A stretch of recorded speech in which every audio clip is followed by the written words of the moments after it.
atas waktu yang diberikan. Di sini saya bersama partner saya, Ibu Susi Ratna Suserianti. Kami calon guru penggerak angkatan 8 Kabupaten Cilacap. Di sini akan mencoba melengkapi salah satu tugas modul kami, yaitu modul 1.4 tentang penyebaran, pemahaman, implementasi modul 1.4 budaya positif. Jadi tema kita adalah tentang budaya positif. Ya. Nanti untuk di awal pembahasan kita akan disampaikan sama Ibu Ratna Suserianti. Nanti setelahnya akan dilanjut sama saya. Kita lanjutkan. Yang berikutnya adalah inti dari budaya positif adalah disiplin. Nah, menurut Diana Dose menyatakan bahwa kata disiplin itu berasal dari bahasa Latin disciplina yang berarti belajar. Kata disiplina juga berasal dari kata-kata yang sama, yaitu disiplin atau murid atau pengikut. Itu menurut Diana Dose. Berikutnya. Nah, apa bedanya dengan disiplin positif? Nah, kalau disiplin positif itu merupakan salah satu cara penerapan disiplin yang bertujuan untuk menumbuhkan kesadaran serta memberdayakan peserta didik tanpa membalas penghargaan atau ribet, ancaman atau hukuman. Nah, selama ini yang ada di benak kita bahwa disiplin, jika anak melanggar disiplin maka dihukum. Nah, maka dalam belajar ya kita tidak bisa sendiri. Ya, pentingnya kolaborasi. Komunikasikan dengan teman-teman seperti itu. Next, Mas Dimas. Nilai-nilai kebijakan ini materi yang berikutnya. Apa itu nilai-nilai kebijakan? Yaitu nilai yang disepakati bersama, terlepas dari suku bangsa, agama, bahasa maupun latar belakang. Oke, berikutnya.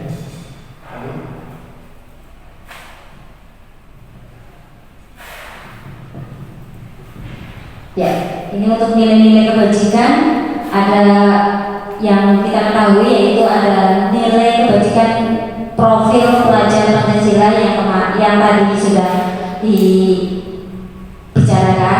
Ada beriman dan bertakwa pada Tuhan Yang Maha Esa dan berakhlak mulia, berkebinekaan global, gotong royong, mandiri, kreatif dan bernalar kritis.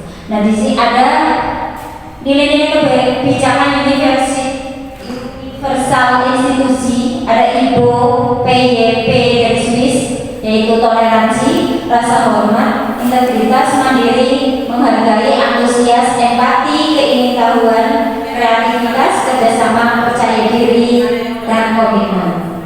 Berikutnya ada keterampilan hidup, dapat dipercaya, lurus hati, pendengar yang aktif, tidak merendahkan orang lain, memberikan yang terbaik dari diri. Nah, itu ada beberapa nilai kebajikan yang ingin atau kita terapkan kepada anak didik kita. Next. Nah, ini tadi yang dibicarakan tadi sama Pak Saiful bahwa kebutuhan dasar anak-anak terkadang melanggar disiplin itu karena tidak terpenuhi kebutuhan dasarnya. Kadang mereka merasa saya kurang kasih sayang, saya kurang. Mereka itu melakukan perbuatan yang melanggar disiplin. Nah, kita gali bahwa kebutuhan dasar adalah unsur-unsur yang dibutuhkan manusia dalam mempertahankan keseimbangan fisiologis maupun psikologis yang bertujuan untuk mempertahankan hidup maupun kesehatannya. Itu untuk kebutuhan dasar. Next. Nah, ada 5 kebutuhan dasar manusia menurut William Glasser. Pertama yaitu ada bertahan hidup, meliputi makan, pakaian, tempat tinggal, keamanan, kesehatan. Kemudian ada rasa kasih sayang dan rasa diterima, meliputi rasa diterima, berbagi, dipedulikan, kerjasama, menjadi bagian dari kelompok lain. Terus ada harga diri, keinginan untuk dianggap, pemimpin, berprestasi, diakui dan didengar. Next. Terus kebebasan berarti ada mandiri, memiliki pilihan, mencoba hal baru, mampu mengendalikan arah dirinya. Terus kemudian yang kelima ada kesenangan, ada dasar kesenangan, meliputi bermain, humor, antusiasme, atau tertawa. Nah, dari 5 kebutuhan dasar ini biasanya anak-anak melakukan pelanggaran disiplin itu alasannya itu tidak terpenuhi kebutuhan dasarnya. Di antaranya mereka bermain-main, mereka tertawa gojekan dengan teman-temannya. Mungkin dia itu merasa kepengen bebas, gitu. Merasa bebas, kepengen mencoba hal baru, istilahnya seperti itu. Next. Nah, dari pelanggaran disiplin tadi karena kurangnya tidak terpenuhinya kebutuhan dasar, kita perlu memotivasi perilaku manusia. Nah, motivasi perilaku manusia. Perilaku manusia itu adalah untuk mendapatkan suatu tujuan guna memenuhi kebutuhan dasarnya. Perilaku manusia itu berarti suatu perbuatan untuk memenuhi tadi kebutuhan dasar yang kita inginkan atau anak didik kita inginkan. Next. Nah, motivasi perilaku manusia itu ada dua, yaitu ada motivasi ekstrinsik dan juga ada motivasi intrinsik. Motivasi yang pertama adalah untuk menghindari ketidaknyamanan atau hukuman. Yang kedua, untuk mendapatkan imbalan atau penghargaan dari orang lain. Nah, kedua motivasi ini adalah merupakan motivasi intrinsik, ekstrinsik. Jadi munculnya itu kalau ada rancingan dari luar. Contohnya mereka jadi disiplin itu karena tadi untuk menghindari hukuman. Mereka tidak melanggar disiplin itu karena ada imbalan. Gitu. Kadang-kadang kamu itu ya tidak mengerjakan PR, awas nanti saya hukum. Nah, jadi rajin mengerjakan PR karena takut akan hukuman. Itu yang merupakan motivasi ekstrinsik. Nah, yang diinginkan, yang diharapkan sebagai seorang pendidik itu adalah memotivasi secara intrinsik. Jadi hadir dari dalam hati masing-masing peserta didik sendiri, bahwa mereka itu bersedia mematuhi aturan, bersedia disiplin, menjalankan disiplin positif itu dari dasar hatinya sendiri.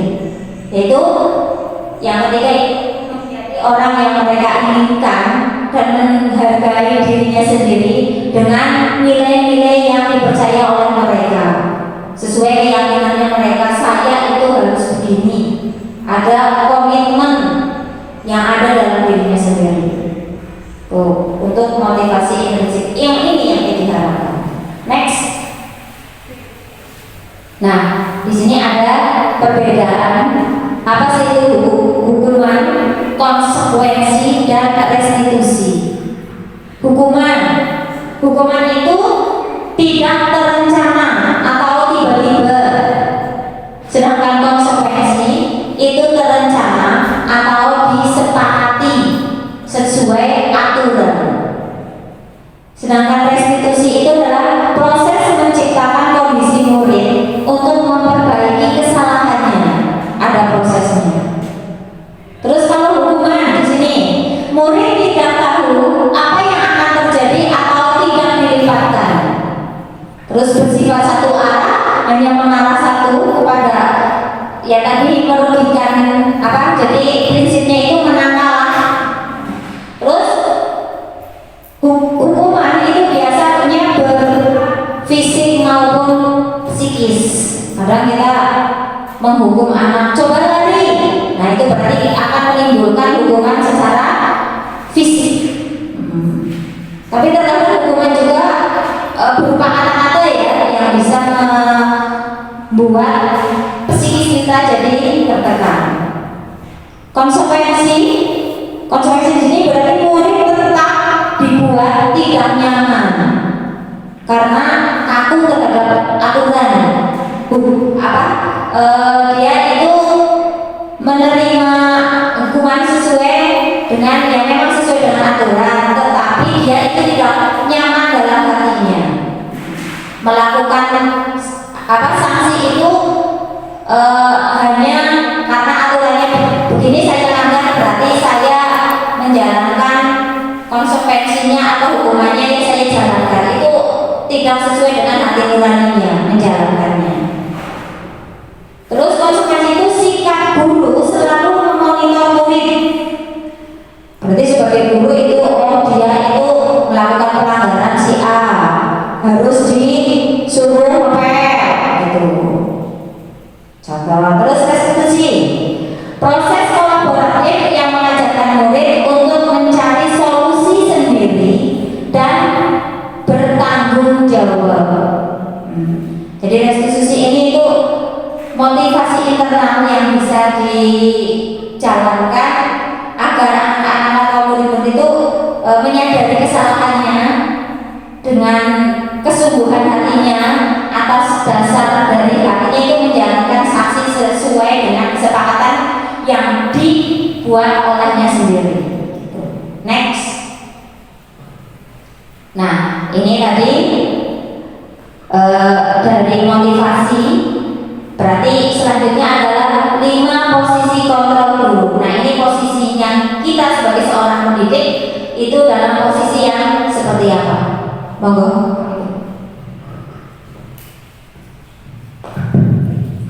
Ya, tadi awal sudah saya sampaikan bahwa kita sebagai guru sebenarnya berada di posisi kontrol yang mana. Nah, di sini ada 5 posisi kontrol guru.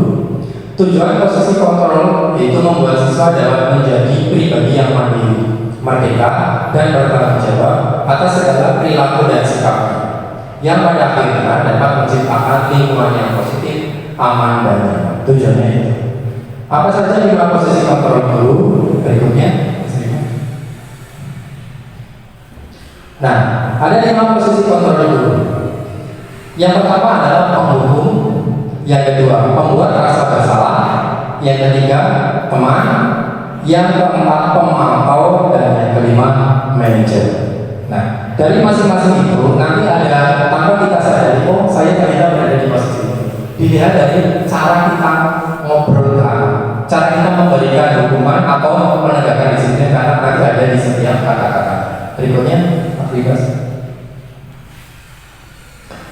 Salah satu contohnya, contoh penerapan 5 posisi kontrol. Ya. Jika ada kasus siswa tidak memakai atribut lengkap saat upacara, sering kita temui ini tentunya. Nah, jika seorang guru berada pada posisi penghukum, dia pasti akan mengeluarkan kalimat hormat pada bendera selama 1 jam. Ya, dengan tanggapan dong, berarti artinya dengan sikap tegas. Tetapi jika kita berada pada posisi teman, nah, akhir dengan siswanya, ayo dong ikut peraturan sekolah, tolong bantu ibu atau bapak ya. Sudah lain kali jangan diulang-ulangi ya. Nah, ada lebih halus kalimatnya. Ya. Berikutnya ada pembuat rasa bersalah. Berapa kali ibu atau bapak guru harus memberitahu kamu? Selalu saja mengecewakan ibu atau bapak. Dari 3 ini saja dulu. Kira-kira kita berada di posisi mana? Kalau tidak ada di antara ketiganya, berarti kita luar biasa. Bisa jadi di posisi 4, posisi 5. Oke. Pasti dia paham ya. Saya pun berbeda. Spontan, itu spontan. Seolah-olah itu menjadi naluri kita. Seperti itu. Nah, itulah pentingnya kita belajar ya Bapak Kabit. Tadi disampaikan sama Pak Ibas bahwa belajar terus dan belajar. Berikutnya posisi kontrol yang keempat. Nah, jika kita berada pada posisi pemantau, maka ada sedikit diskusi. Kamu telah melanggar peraturan sekolah. Kamu tahu konsekuensinya. Setelah upacara, kamu beli atribut di koperasi. Jadi ada diskusi. Tetapi prakteknya memang tidak mudah itu Bapak. Jelas tidak mudah.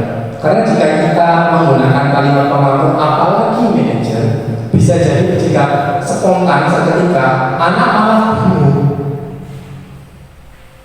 Bisa jadi kalau guru dapat apa? Biasanya kalau hormat tapi nggak harus teman. sesuai dengan kapasitasnya. Tapi perlu dicoba ya Bapak, perlu dicoba. Mungkin anak akan berbeda. Bisa jadi kalau tidak pernah kita coba maka kita tidak tahu. Nah, posisinya menjadi favorit di antara 5 posisi kontrol adalah manajer. Karena manajer itu adalah memunculkan kesadaran internal dari diri siswa. Salah satu contoh kalimatnya adalah, apa kamu tahu kesalahanmu? Kira-kira bagaimana kamu memperbaiki kesalahan? Nah, tentunya jika seperti ini, untuk tingkat SMP mungkin agak sedikit nalar anaknya, SMA apalagi sudah jelas. Tetapi di tingkat dasar, apalagi TK, untuk menjadi posisi manajer itu susah sekali.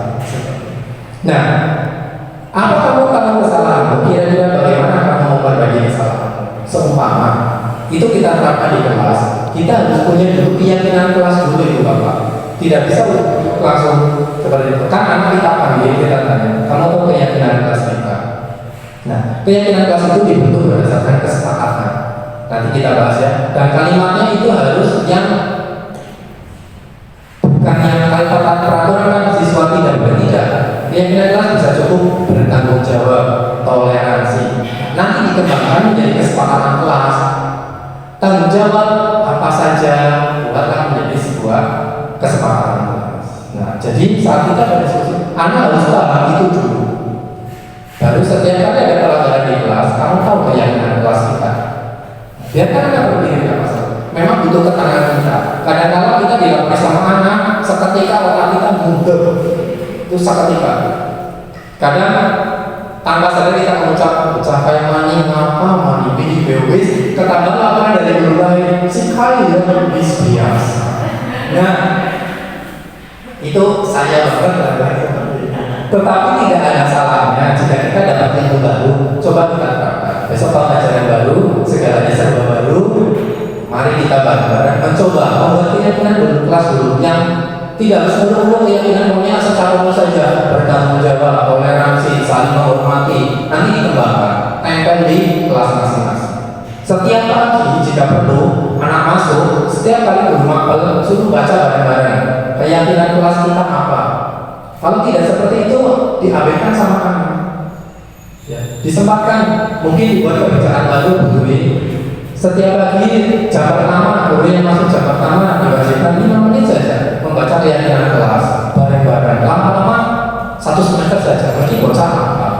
Siapa tahu itu menjadi salah satu jalan yang selama ini kita bundet dengan anak-anak yang dengan pola dan tingkah laku seperti itu. Siapa tahu dengan cara seperti ini. Berikutnya dari Mas. Nah, ini ada contoh, ini ada video, ini video dari Mas. Dikonekkan dulu. Udah. Kita simak bareng. Salam bahagia Ibu dan Bapak Guru hebat. Dalam penerapan disiplin positif restitusi, salah satu program yang dikembangkan adalah 5 posisi kontrol. 5 posisi kontrol dalam restitusi adalah proses perjalanan seorang pendidik agar dapat mengenali dirinya. Pada video kali ini, kita akan membahas tentang 5 posisi kontrol yang dikembangkan oleh gaya dosen dan contoh penerapannya.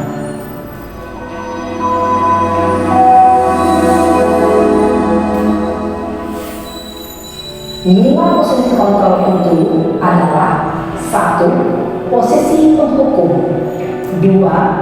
Posisi pembuat rasa bersalah, 3. Posisi teman, 4. Posisi pemantau atau monitor, dan 5. Posisi manajer. Untuk lebih memahami kelima posisi tersebut, mari kita saksikan kasus Naren yang terlambat hadir 20 menit di sekolah dan melihat bagaimana kelima posisi kontrol dalam menghadapi masalah tersebut.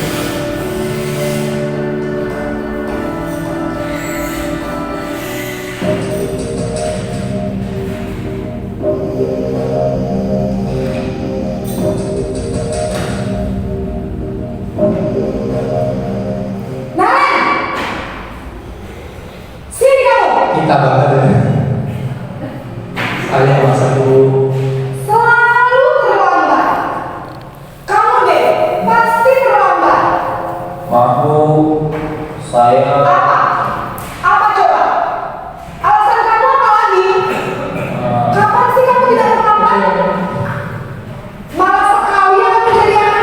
Saya Dasar pemalas. Gak kapok sih kamu. Sudah berapa kali Belajar sendiri ya, Bu. Sana, kamu keliling lapangan basket 2 kali. kenapa saya harus keliling lapangan basket, Bu? Kenapa? Kamu malah ibu. Berani-beraninya jawab. Sudah terlambat, masih berani jawab pula. Sekarang, keliling. Ya sudah, lain kali jangan bikin ibu susah lagi anak ya. Ibu tidak akan apa-apa lagi kalau kamu begini terus. Bisa jantungan kalau ibu tegur bapak kepala sekolah. Sana cepat kelas. Maaf ya, Bu. Maaf sekali. Posisi membuat rasa bersalah, berbicara dengan nada tenang, cenderung lembut. Namun kata-kata yang diutarakan membuat murid merasa menjadi orang yang gagal, memandang buruk dirinya sendiri, merasa tidak berharga, dan tidak sanggup membahagiakan orang lain. Ketika dia mengambil posisi membuat rasa bersalah, murid akan menganggap dirinya yang bersalah dan ia akan menyimpan emosi negatif tersebut di dalam dirinya.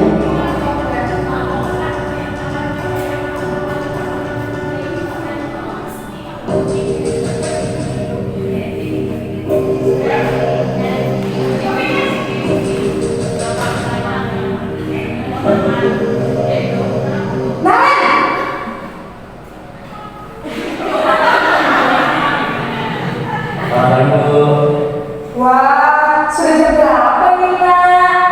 Terlambat lagi ya saya. Iya, Bu. Habis ibu saya bangunkan saya, Bu. Kamu malah menyalahkan ibu kamu. Kamu bukannya anak yang lari yang paling kencang. Kok terlambat sih? Iya, Bu. Saya memang pernah bangun tadi. Jadi biar saya kencang, tetap gak kencang, Bu.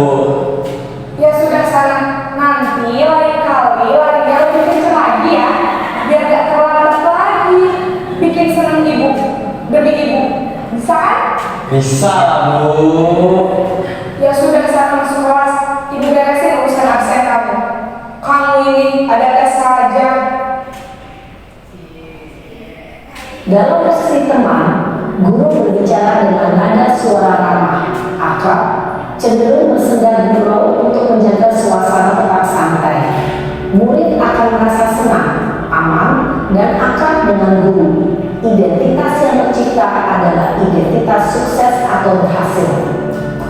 Namun, perlu diingat, karena ini masih dorongan eksternal, maka ada faktor ketergantungan dari murid kepada orang tertentu. Di sini guru absennya, sehingga di lain waktu murid bisa berperilaku baik, namun hanya kepada orang-orang tertentu saja.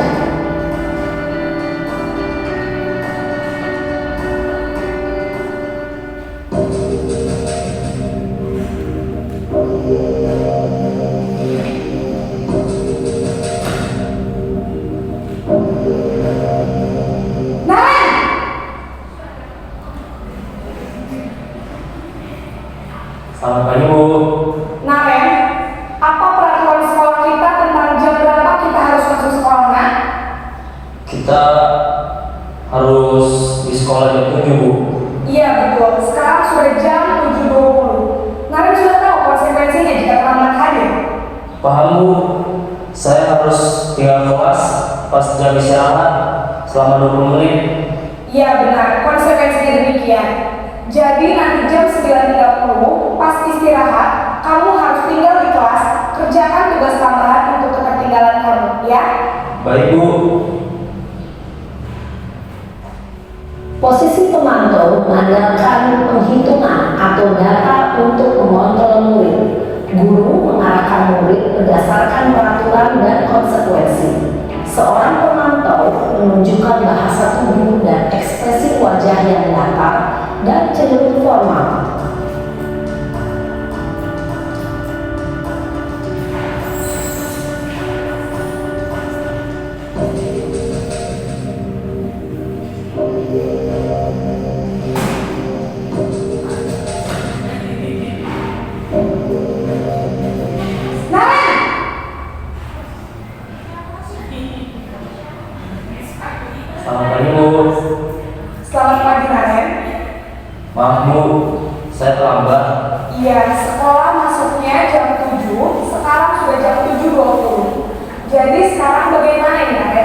Maaf Bu, saya lupa alarm saya semalam.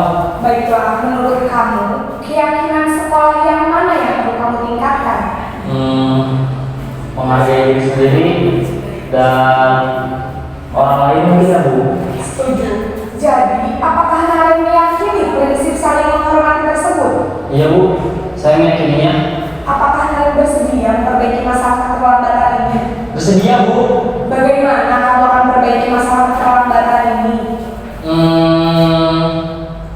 Saya akan coba untuk tidak lupa menyetel alarm saya Bu. Baik, kalau Naren lupa menyetel alarm di rumah, ada orang yang kira-kira bisa bantu mengingatkan tidak?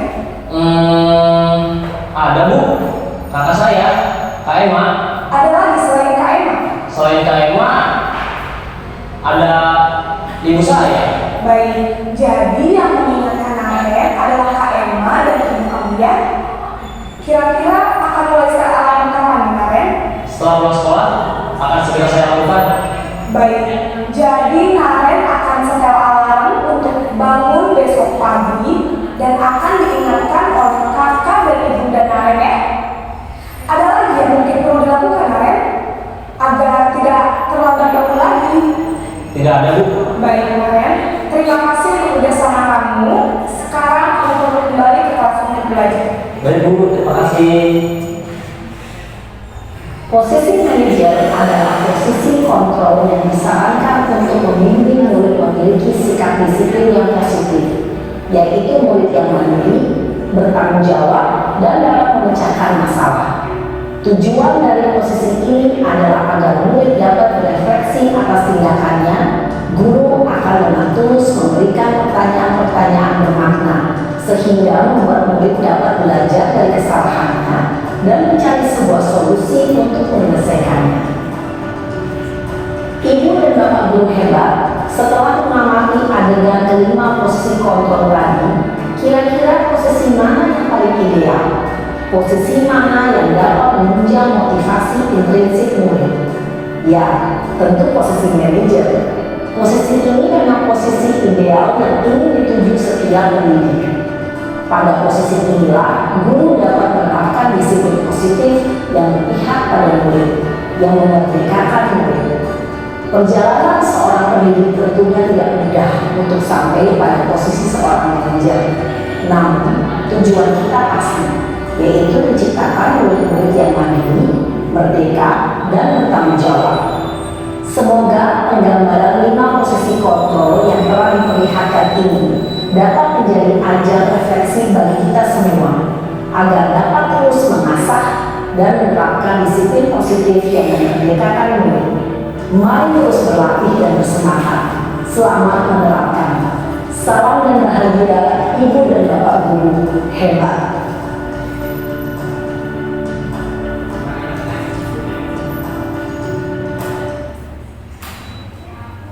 Ya, Ibu Bapak, tadi sudah melihat ada 5 posisi kontrol. Tentunya kita sudah bisa memilih diri kita sendiri. Nanti Bu Susi akan membagikan sticky note, silakan ditulis kita berada di posisi kontrol mana. Nanti kemudian tolong ditempel di sana, sticky note-nya tidak usah dikasih nama. Nah, tentu untuk menjadi posisi kontrol manajer itu tidak mudah. Kita boleh saja pindah posisi kontrol ini. Misalkan saya terbiasa menggunakan posisi teman. Betul. Nanti kita bisa sewaktu-waktu berada pada posisi penghukum. Adakah itu bisa dan itu bisa. Lihat situasi dan lihat kasus yang ditangani. Nanti setelah ini akan ada sedikit restitusi. Nah, itu nanti akan melatih kita biar kita bisa berada di satu posisi kontrol. Untuk menuju posisi ideal manajer itu sangat tidak mudah. Tetapi juga ada kemungkinan kita bisa kalau memang kita terbiasa.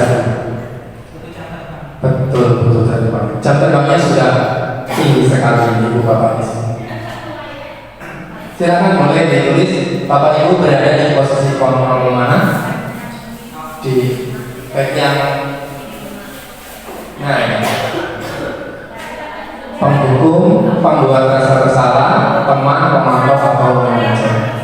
Ya monggo Bapak Ibu, misalkan saya terbiasa pakai posisi teman dan adalah pendukung, ya bisa jadi teman, pendukung, atau bahkan 5 itu sering Bapak Ibu lakukan, tidak jadi masalah.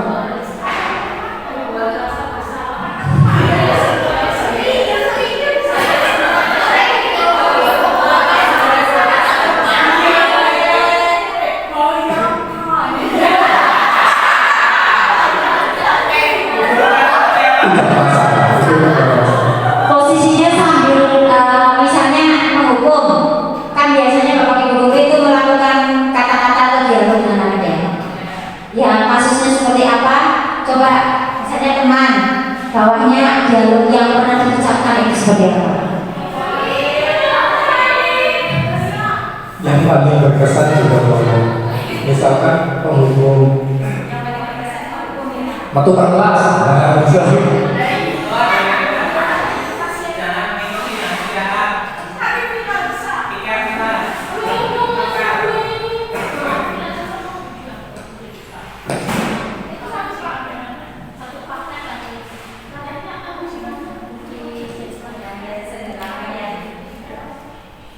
Monggo. Boleh ya, yang diingat saja ya. Yang sudah boleh ditempel itu adalah kelompok pendukung, pembuat rasa salah, maafkan masa dan panjang.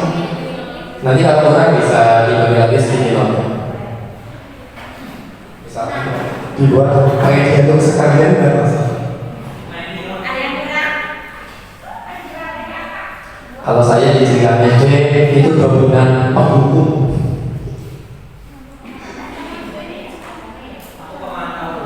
Nanti lama-lama jadi prosesnya Pak. Proses. Padahal dengan bahasa tubuh dengan hanya mata menjadi saja itu sudah.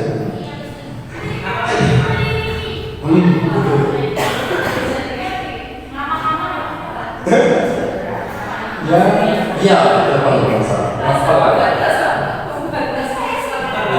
Kita mau melaksanakannya. Alur sapinya kita baca.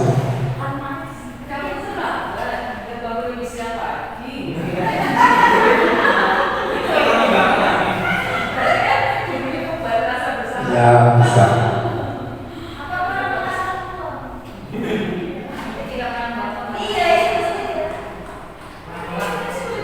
Dan ternyata setelah kita kawini, ya penghukum jarang ya. Mungkin kadang-kadang mungkin dalam kasus tertentu resiko bangetan kan. Makanya itu yang sering dialami adalah bisa berpindah posisi kontrol. Kadang-kadang di membuat rasa berkala sekali waktu ke posisi penghukum. Ini juga karena tadi ada keyakinan kelas. Tadi di contoh itu memang ada yang namanya keyakinan sekolah sebelum jadi sebuah peraturan itu sebenarnya. Tapi memang tidak benar. Kalau membuat keyakinan sekolah berarti ada melibatkan ibu bapak semuanya, kepala sekolah, betul dibuat kesepakatan. Pentingnya kolaborasi.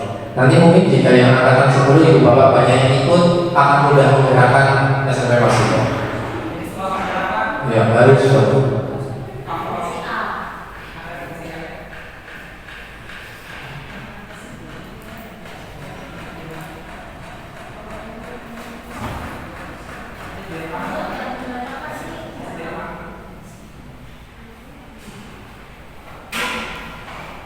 Monggo yang sudah bisa ditempel di sana. Tidak usah dikasih nama.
Ya silakan yang sudah berkumpul ditempel saja sampai saja. Ya, tambah lagi.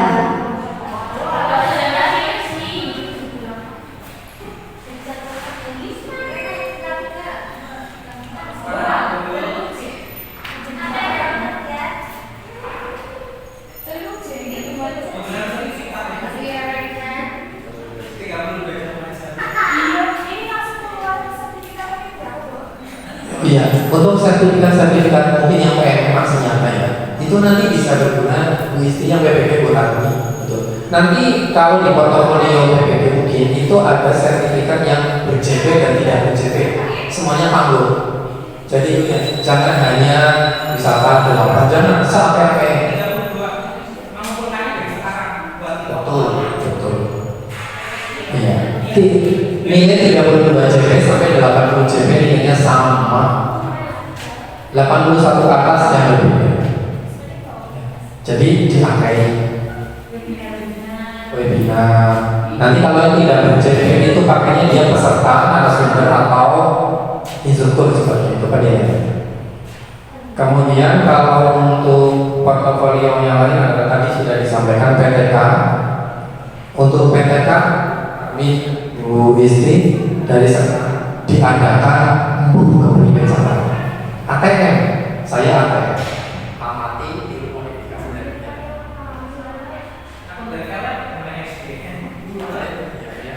ada saya kelas 4 akhirnya kelas 5 ini siswanya bukan siswa saya. Aku punya dua data kayak kepala karena itu wajib, itu wajib. Iya,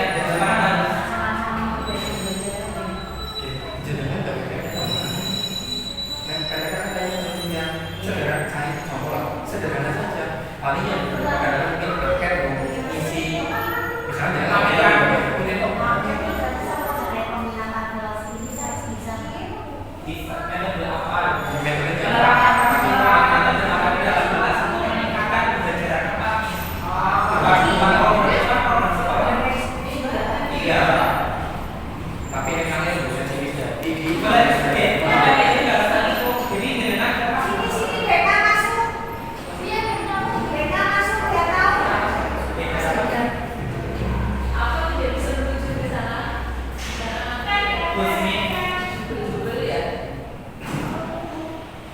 nggak bisa aku speak up, kita buka ke sini saja.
Memang tidak bisa langsung sekali jadi, tidak bisa.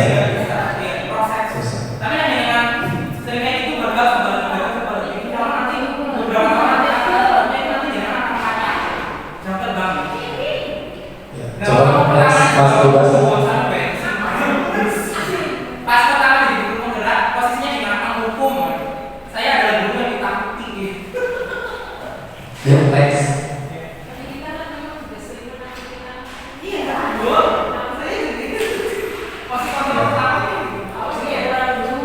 Ini masih posisi kontrol. Tadi dulu masih bekerja tadi. Ya, coba ini Ibu Bapak dari tadi yang sudah kita sampaikan tentang posisi kontrol. Kira-kira di sini ada pertanyaan dan contoh kalimat-kalimat. Nanti Ibu Bapak bisa menjawabnya. Posisi kontrol apakah aku?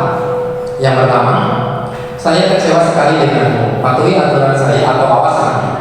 Kamu selalu saja salah. Kira-kira ini posisi kontrol apa? Yang pertama, Saya kecewa sekali denganmu. awas Patuhi kami. aturan saya atau awas nanti. Ada kata-kata penekanan apa enggak? Nah, Kamu selalu saja salah. berarti posisi kontrol Patuh. penghukum dengan kata-kata ada penekanan. Yang kedua apa itu? Kamu tidak pernah benar melakukannya. Bapak sangat kecewa dengan kamu. Berapa kali Ibu harus memberitahu kamu ya? Posisi kontrol Apa? pembuat rasa Pembuat rasa bersalah. bersalah. Ya. Ayo bantulah Ibu ya. Pokoknya kalau ada mi Ibu ya. Ayo ingat tidak semua bantuan Ibu selama ini.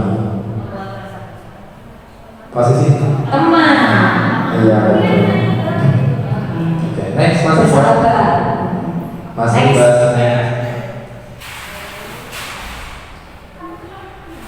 Kamu telah melanggar peraturan. Apa yang telah kamu lakukan? Ada sedikit dialog di sini. Jadi jawaban anak itu sedikit berdialog. Tidak langsung iya saya salah, tidak. Apa? Kamu pemantau atau pemantau? Nah, kira-kira peraturan apa yang kamu langgar? Itu pemantau seperti itu. Kemudian yang terakhir, ini yang paling mudah ditengarai adalah apa yang kita yakini. Apa kesepakatan kelas kita? Itu paling mudah diingat bahwa si manajer.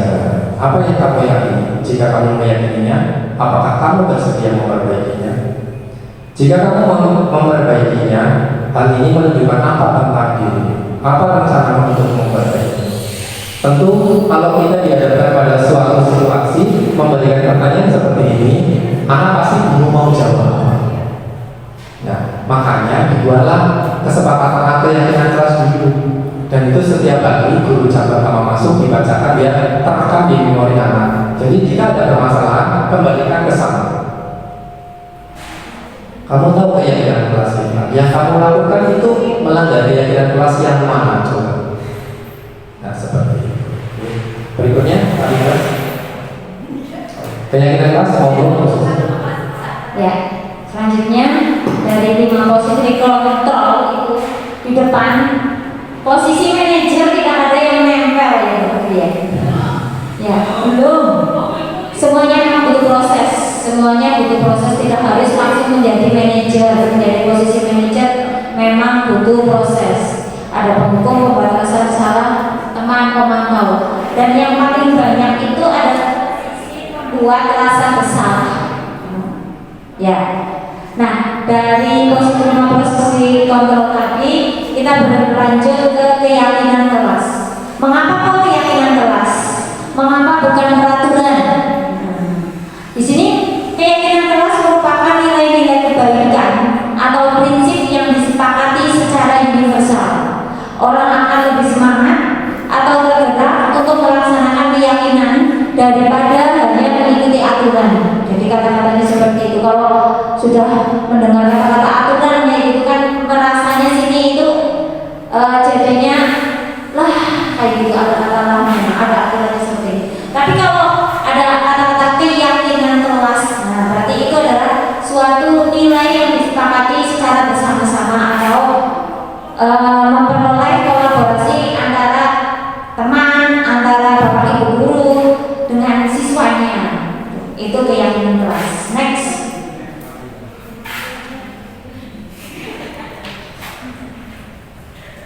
pembentukan keyakinan kelas ini bersifat abstrak, berupa pertanyaan universal dibuat dalam pernyataan positif, singkat, jelas, agar mudah diingat seperti tadi yang disampaikan sama Pak Ipul, bertanggung jawab, toleransi, itu tertib, sesuaikan dengan kondisi kelas, dan melibatkan semua warga saat pembuatannya.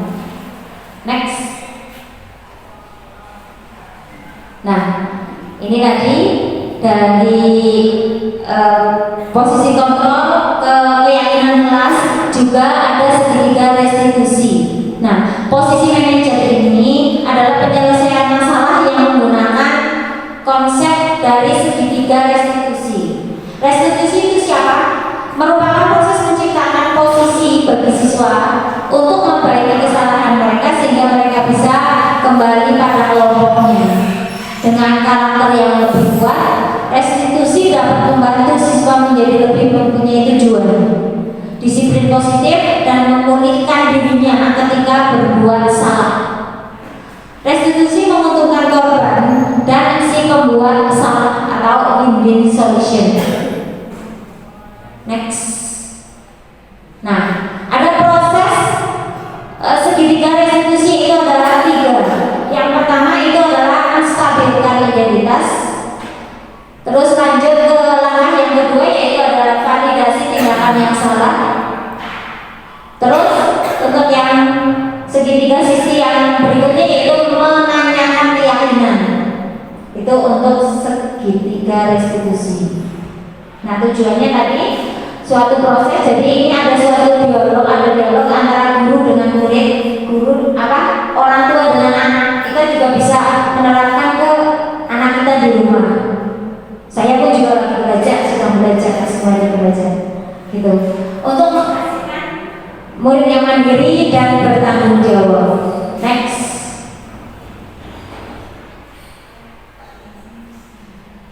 Proses segitiga restitusi yang pertama adalah menstabilkan identitas.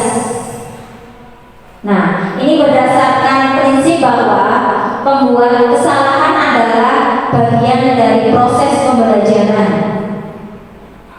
Biasanya itu ada unsur pembuat salah itu wajar, tidak ada manusia yang sempurna, atau bapak atau ibu juga pernah melakukan hal itu. Kamu tidak merasa begitu, atau ibu bapak ingin mencari solusi permasalahan ini. Itu untuk menstabilkan identitas.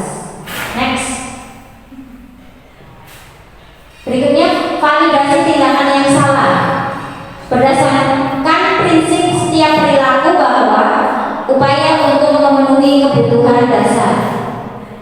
Ada dialog. Padahal kamu bisa melakukan yang lebih buruk dari ini ya. Kamu pasti punya alasan mengapa melakukan hal itu.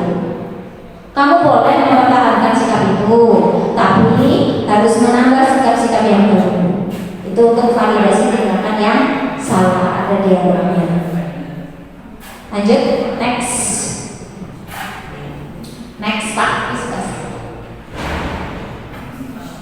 Berikutnya menanyakan keyakinan. Berdasarkan teori kontrol bahwa pada dasarnya kita termotivasi secara implisit, berarti kita menanyakan keyakinan kepada murid yang melakukan kesalahan. Contohnya, apa keyakinan kelas kita yang kita yakini? Apa yang kita percaya sebagai di keyakinan kelas kita? Apa nilai-nilai umum yang telah kita sepakati? Nah, apakah mau jadi orang yang seperti apa? Bagaimana gambaran kelas ideal menurutmu? Nah, itu menanyakan keyakinan kelas yang sudah dibuat tadi. Itu untuk proses segitiga restitusi, ada 3 langkah. Next, Pak.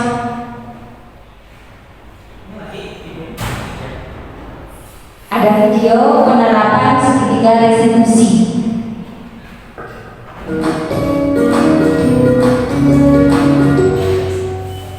Salam berbahagia, ibu dan bapak guru hebat.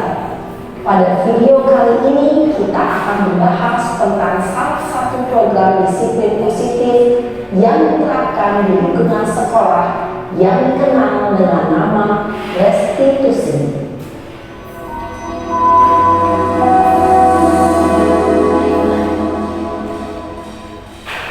Restitusi dikembangkan oleh pakar pendidikan Diane Lawson berlandaskan pada teori kontrol Dr. William Gleason.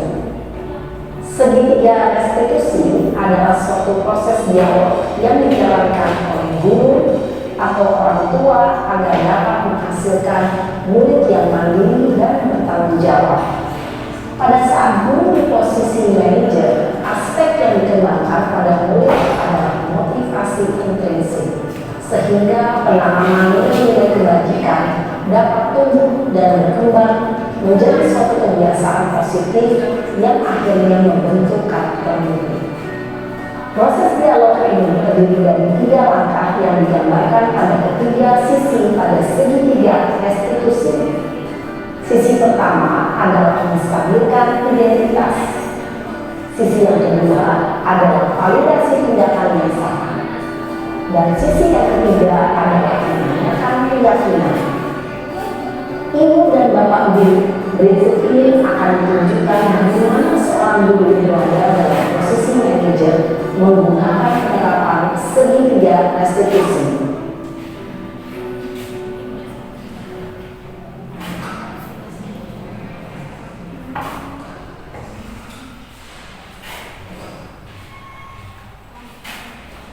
Siang sana. Siang Pak. Sudah lama ketemu sekarang. Kenapa hari lagi di sini? Kesel Pak, kesel banget. Masa aku dikatain orang fitnah Pak? Ya aku marah lah. Aku udah dikatain di depan kelas. Kesel banget. Oh begitu. Ya pasti kamu marah dan kesal. Bapak juga akan marah apabila ada yang menuduh Bapak seperti itu. Kemudian pada saat itu kamu melakukan apa? Ya saya langsung pakai mereka Pak. Kesel banget. Saya bentak-bentak dia di depan teman-teman lain. Oh begitu. Pasti kamu melakukan seperti itu karena suatu alasan tertentu kan? Iyalah, masa saya diam saja Pak. Ya saya bela diri lah. Masa saya dituduh tukang fitnah? Ya wajar lah. Mempertahankan harga diri itu sesuatu yang penting buat kamu. Untung kamu tidak bertindak lebih gegabah lagi, hanya membentak-bentak. Iya Pak. Untung saya masih bersabar dan hanya meminta saja. Sudah gemes pada Pak. Saya pasti bela diri lah. Ya pasti ya. Tapi kamu memilih untuk tetap bertahan dan bersabar. Kamu memilih untuk tidak berbuat lebih parah lagi kan? Iya. Nah, sekarang coba kita lihat lagi tindakan kamu yang mentak-mentak mereka di kelas. Tindakan kamu itu kira-kira sesuai dengan keyakinan kelas atau prinsip kamu tidak? Enggak lah Pak. Capek Pak jadi pemarah. Jadi keyakinan atau prinsip mana yang kurang sesuai dengan keinginan kamu? Ya, saya sebenarnya sangat menghargai orang lain. Mungkin saat itu saya menjadi emosi, jadi tidak menunjukkan sikap itu. Kamu meyakini tidak? Menghargai orang lain itu penting buat kamu. Yakinlah Pak. Iya, setuju. Kita harus saling menghargai. Namun ada juga keyakinan yang kita sepakati yang perlu kita jalankan apabila kita sedang marah kan? Ya saya bisa lebih proaktif, mulai dengan diri sendiri. Saya bisa jadi lebih sabar, mengambil waktu jeda untuk berpikir mau apa selanjutnya. Kira-kira kamu bersedia memperbaiki masalah ini tidak? Sedia Pak. Kalau kamu memperbaiki masalah ini, kamu akan menjadi orang seperti apa? Saya akan menjadi orang yang bertanggung jawab kali ya Pak. Dan senantiasa proaktif. Iya, menurut kamu bagaimana rasanya menjadi orang seperti itu? Ya nyaman lah, bangga bisa bersabar dan mandiri. Baiklah kalau begitu. Yuk kita pikirkan bagaimana memperbaiki masalah ini.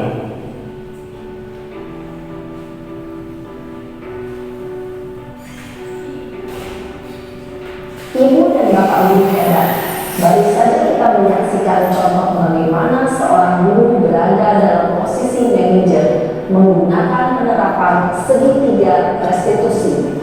Mari kita bahas satu persatu. Pada sisi pertama, menstabilkan identitas berdasarkan pada prinsip bahwa membuat kesalahan adalah bagian dari proses pembelajaran. Sisi pertama dari segitiga ini berperan menggeser identitas murid dari identitas gagal ke identitas sukses.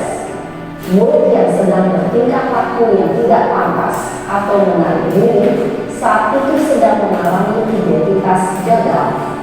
Bila kita mengkritiknya, maka posisinya tidak akan berubah. Kita bisa mengajukan pernyataan-pernyataan ini. 1. Membuat kesalahan sesuatu yang wajar.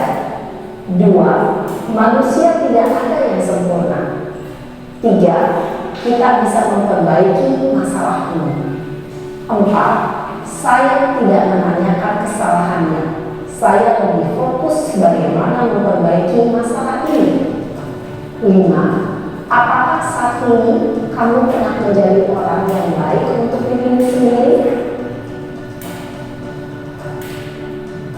Pada sisi kedua, validasi tindakan yang salah berlandaskan pada prinsip bahwa setiap perilaku berupaya memenuhi suatu kebutuhan tertentu. Guru yang telah memahami teori kontrol akan bergeser dari pemikiran stimulus respon menjadi proaktif dan mencoba untuk mengenali tujuan dari perilaku murid, mengenali dan mengakui kebutuhan murid ini dapat memperbaiki hubungan dengan murid tersebut. Pernyataan atau pertanyaan bisa disampaikan dengan nada suara tidak menghakimi atau memojokkan, sehingga dapat mengembalikan murid pada posisi positif. 1. Kamu bisa saja bertindak lebih gegabah lagi dari ini. 2. Kamu bukan melakukannya tanpa suatu alasan tertentu. 3. Kamu melakukannya karena mempertahankan sesuatu yang penting bagimu. 4. Mungkin kamu bisa mempelajari suatu perilaku baru yang lebih efektif. Bersediakah kamu yang mempelajarinya? Selanjutnya, kita akan simak sisi terakhir, yaitu menanyakan keyakinan. Teori kontrol menyatakan bahwa pada dasarnya kita termotivasi secara intrinsik. Pada saat perilaku yang salah telah divalidasi dan identitas sukses telah stabil, maka murid telah siap menaikkan keyakinan-keyakinannya dengan tindakannya yang salah dan pemikirannya telah bergeser ingin menjadi orang yang tuju. Pertanyaan-pertanyaan ini dapat menaikkan keyakinan-keyakinan yang dianut murid. 1. Sebagai keluarga atau kelas, apa yang kita yakini? 2. Nilai-nilai apa yang telah kita sepakati? 3. Seperti apa gambaran sebuah kelas yang ideal bagi kami? 4. Kami ingin menjadi orang seperti apa?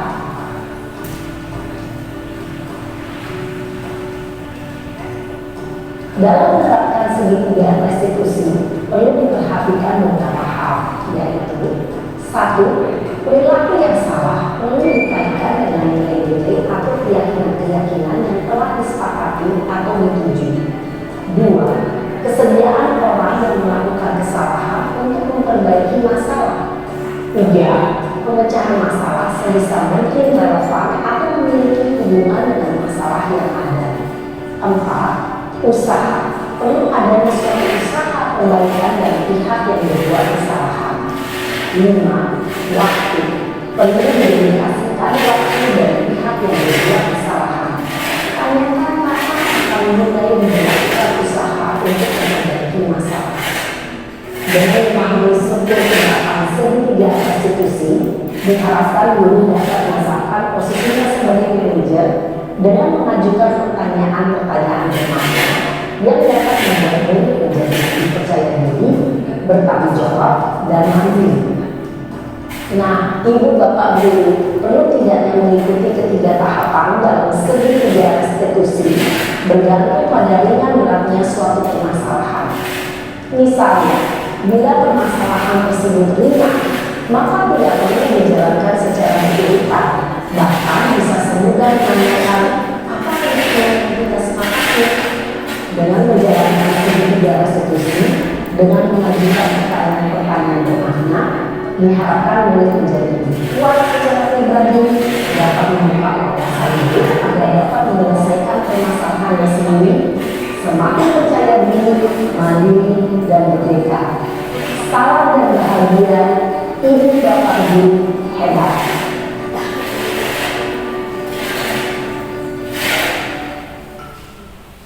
Ya, terima kasih Ibu dan Bapak Guru. Tadi sudah ada contoh ya kasus penanganan segitiga restitusi. Nah, sebelum diakhiri, dari tadi tayangan tentang budaya positif, terutama di bagian akhir yaitu segitiga restitusi, menurut Ibu Bapak di sini ada sesuatu yang kurang gitu? Atau ada sesuatu yang belum terbahas tidak dalam menangani masalah pembuatan segitiga restitusi? Kalau kita cermati, itu sebenarnya ada yang belum tergali di sini.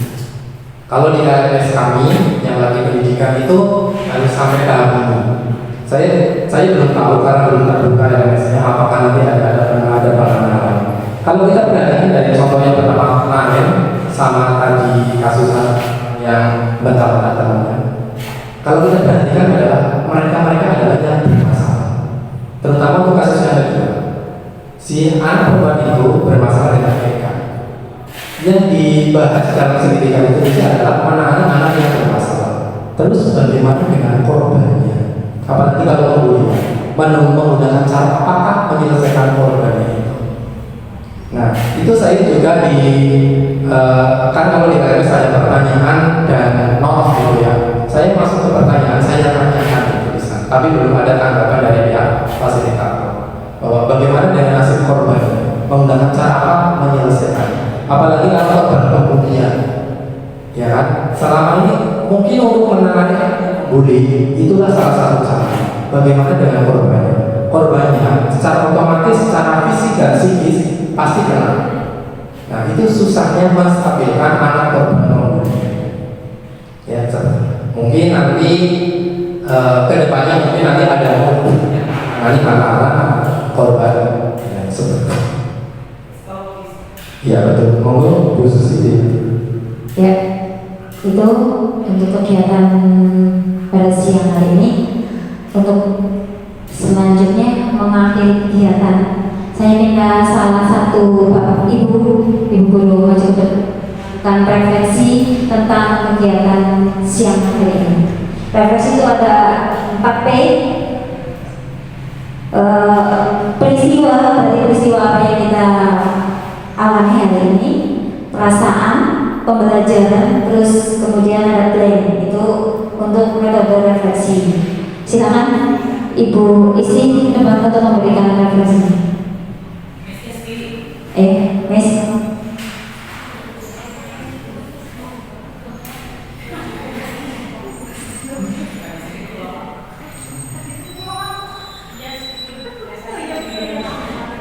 Iya, ada masih ada.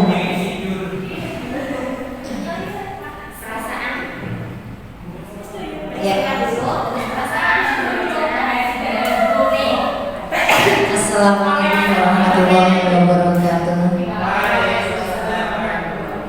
Alhamdulillah pada kesempatan kali ini saya pribadi merasa bersyukur sekali bisa menghadiri kegiatan PMM yang kepanjangannya dari sosialisasi budaya politik. Oh ya, ini ya penyebaran budaya positif yang dimana bagi saya ini adalah suatu ilmu yang mahal yang biasanya kita dapat itu dari seminar-seminar yang mana kita sekarang ini hadir hanya diundang ke sekolah lalu dikatakan dengan tukar-tukar kita yang mana sudah pengalamannya jauh di atas kita. Alhamdulillah saya sangat bersyukur sekali bisa hadir saat ini.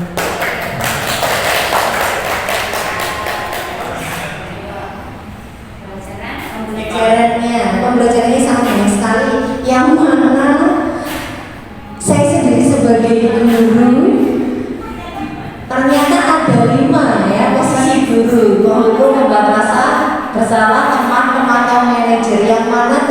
setelah itu saya baru melaksanakan 3, belum yang terakhir. Iya.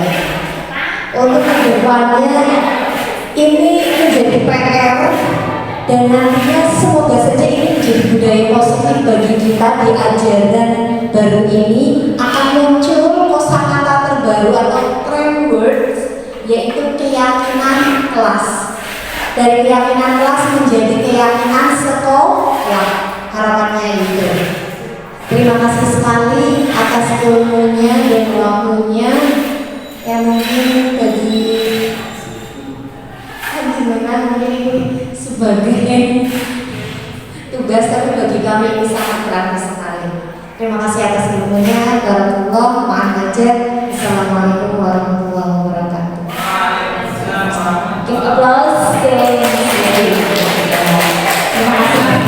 kasih sekali. Saya juga sangat terima kasih. Terima kasih atas semua support bantuan dari ibu bapak yang ada di ruang ini sehingga kita dapat menjalankan ya Pak Ibu tugas kita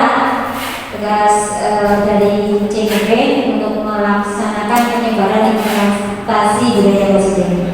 Saya akhiri acara pada siang hari ini. Terima kasih. Semoga bermanfaat. Assalamualaikum warahmatullahi wabarakatuh.